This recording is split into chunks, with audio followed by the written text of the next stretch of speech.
Trump supporters have done some pretty despicable and insane things. From claiming Joe Biden is wearing a skin suit. That's a mask. That's a skin mask. It ain't normal. Look at it. Biden is not alive right now. No, the guy that's doing the stand-up job of trying to wake people up is an actor wearing a mask. To attempting to kidnap a governor. A plan to kidnap Michigan Governor Gretchen Whitmer, and then what they were planning to do to her. And, of course, none of us can forget the attempt to overthrow the government. Multiple capital injuries! Multiple capital injuries!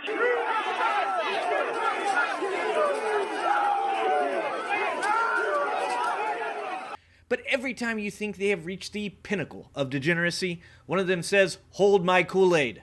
So let's take a look at quite possibly one of the worst, most vile human beings in the Trump cult this week on Progressive Matters.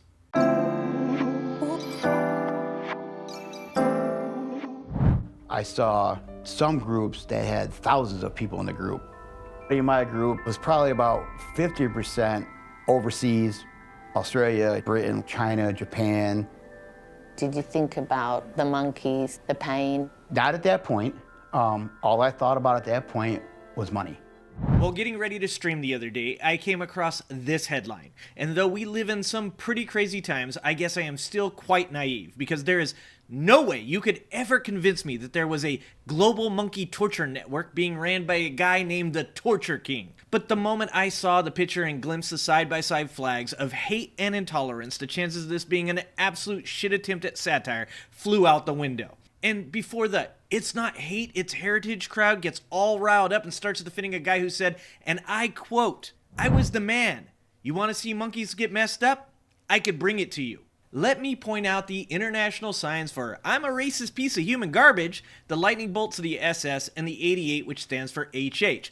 Both calling cards of some of the lowest forms of human life. And I can tell you that because I grew up with these types of people. And just like any good Trump supporter, Mr. Michael McCartney found a way to blame this on the pandemic.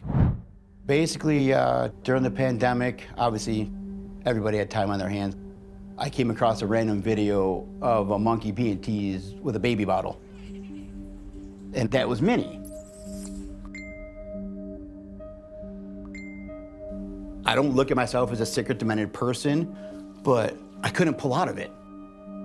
In fact, he started his own Telegram group and began dealing in monkey torture videos.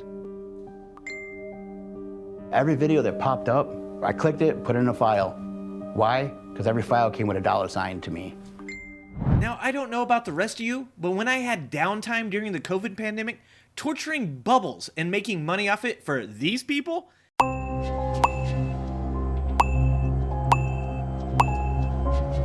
never occurred to me. That shit is weird. Luckily, a random Good Samaritan named Lucy was doing YouTube's and Telegram's job. She even got him to help her infiltrate the groups and expose other members that were doing this horrible shit. At one point, he sent her this email saying, "I'm not by any means justifying my hatred, as I know it's wrong, and honestly, it's working its way out of my system." Which, of course, I can't tell if he's apologizing for supporting Trump or torturing animals. And let me be clear. These videos were distributed on YouTube, a platform that has literally demonetized and banned my videos for being too mean to Trump supporters. Yeah, I profited from it. I made money redistributing images and footage that was obtained through YouTube and Telegram. You ran one of the biggest groups in this community. Correct.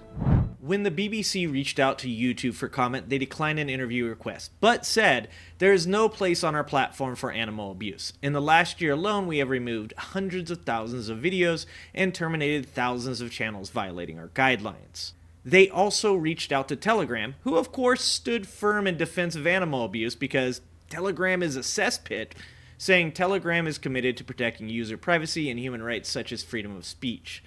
Moderators cannot proactively patrol private groups. Yeah, fuck Telegram.